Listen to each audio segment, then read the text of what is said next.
So you decided to join Army ROTC, and now you're going through the programs and everything. You're trying to figure out how to be successful and become a great second lieutenant and learn all this stuff before you become a lieutenant.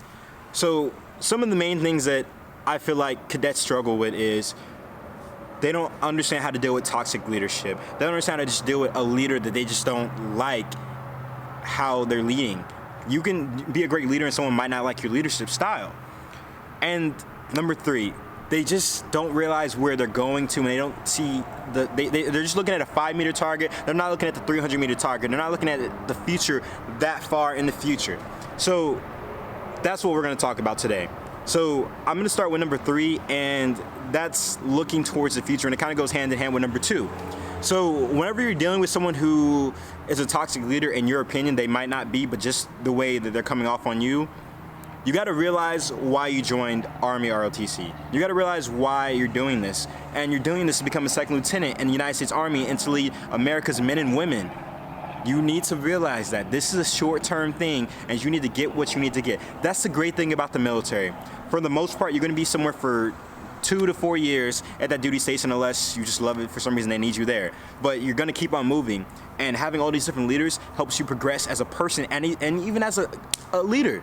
It teaches you that people have different leadership styles and can still get the job done. And for people who don't get the job done, that teaches you what you should not do, because you know how it feels when it comes to, you thinking about that leadership style. So now you should put it upon yourself to make sure you don't treat people like that or lead people like that. Now, leadership is very subjective and everything, and who you think is a great leader. Sometimes people might not be a good leader in your eyes when you're looking at that 5-meter target, but 3 years down the road, what they were doing to you and how they were leading and acting around you, that could come help you in the future. Maybe they were being tough on you because they know how it's going to be out there whenever you get to the force, whenever you're a lieutenant and that major, that captain's yelling at you, but you've already had the pressure on you. You've already seen the detail, the attention to detail to where it does not affect you at all. So number 3 and 2, make sure you shoot for the 300-meter target and not the 5-meter target.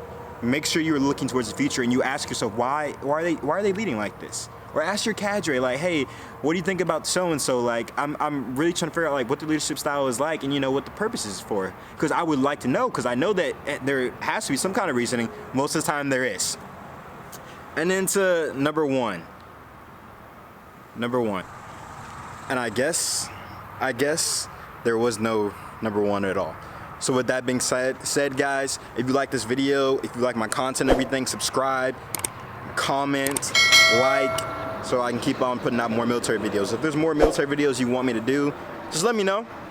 That being said, ciao.